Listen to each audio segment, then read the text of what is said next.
Okay, this morning, what I'm going to show you is two sprint cars and a front engine dragster that we built and restored. This car is a mid-80s car, and it was built by a guy named Fred Kane. I don't know who he is, where he was at, or anything about it.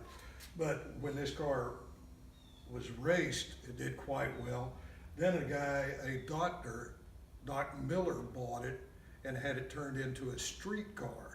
And he had it painted like this. We didn't do the paint on this. I found the car out in a field under a tree, and the guy that painted it, and it was painted, I'm guessing, in the 90s, was named Eddie Curry. And he was the premier painter for sprint cars and motorcycles and all that.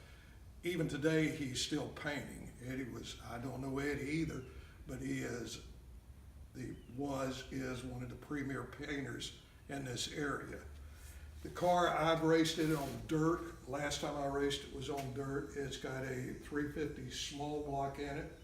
When we got it, the hood was on it and the tail painted this way, and the whole car was green.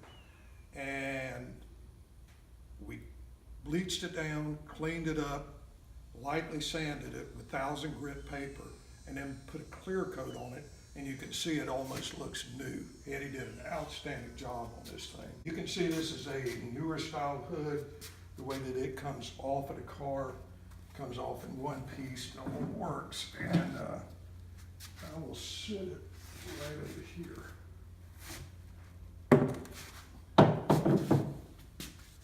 So this is the 350 in it, and they set the radiator at an angle, and it seems to work real good. It picks up the air. The car never has ran hot, even on short tracks, a lot of idling and all that.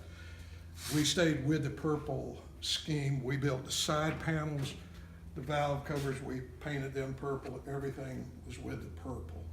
And the car is a very nice car. Runs good, no problems, cranks right up, and we've used it quite a bit. I still try to race this one occasionally.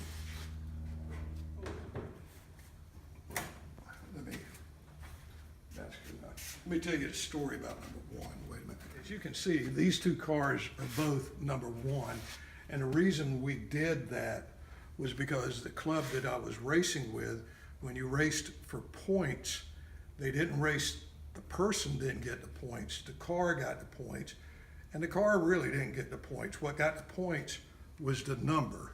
If you had number one on it, you had number one on that car, you could race them, and you compiled all the points with the number one car. Well, I think shortly after I started doing this, they changed that rule and went away with that. It didn't make a lot of sense then. I don't know if it makes any sense now. So that's it.